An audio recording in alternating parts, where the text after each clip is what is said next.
Have you ever wondered what's in a fire extinguisher? Today we are going to be making a DIY fire extinguisher that you can actually make at home.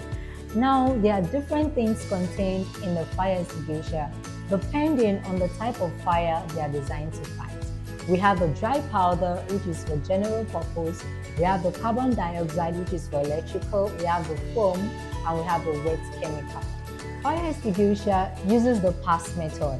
That is, you pull the pin, you aim at the base of the fire, you squeeze the handle, and you sweep side to side. Okay, so that is how a fire extinguisher works. And like I said, today we are making our DIY fire extinguisher with just baking soda and vinegar. So join me as we make a DIY fire extinguisher. These are the materials that we need for this experiment.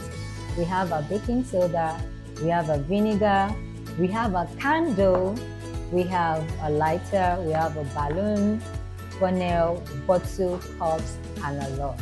And what we want to do first, remember we are making a DIY fire extinguisher. And what we need is the carbon dioxide. And we can get this from mixing baking soda and vinegar together. Remember, baking soda is a base and vinegar is an acid. When baking soda and vinegar react together, it creates carbon dioxide gas. It is that carbon dioxide gas that we can actually use to suffocate the fire. So let's see the reaction between baking soda and vinegar. First, I'm going to measure 2 tablespoons of baking soda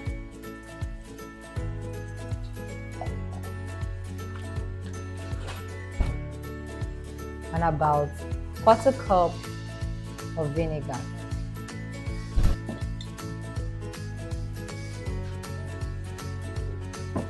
Let's see what happens.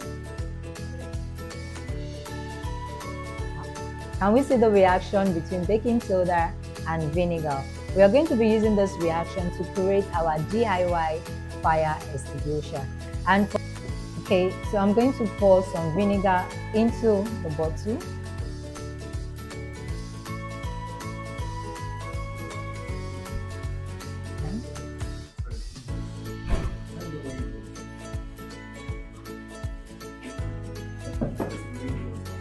I'll funnel some baking soda into the balloon.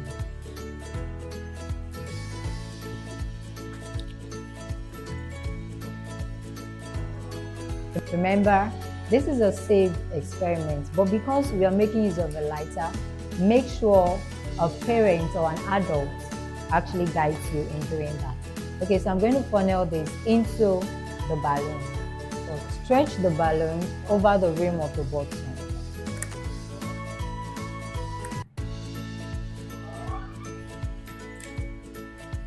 And pour the baking soda into the vinegar. Let's see what happens when both react together. Wow, can we see this? So when carbon dioxide and baking soda react together, it gives an acid-base chemical reaction and thereby producing carbon dioxide gas. The balloon traps the carbon dioxide gas, and this is the gas we are going to be needing to put off our fire. So first, we're going to light up the candle. Can you see this? So we're going to try this. Try to put off the fire using our carbon dioxide that we've already gotten from the reaction between the vinegar and the baking soda. And before that, I'm going to take this carbon dioxide and pour it into our conical flask. So from there, I'll put out the fire. How does carbon dioxide work?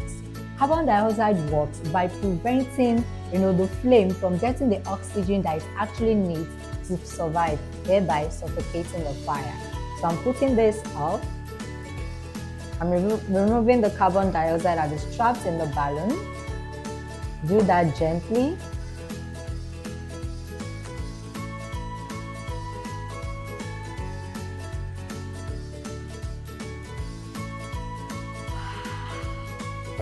Can you see that? The gas actually that is trapped was able to suffocate the fire. So try this at home, DIY fire extinguisher, and thank you for making with me. Subscribe for more videos on amazing science experiments. See you in our next video. Bye.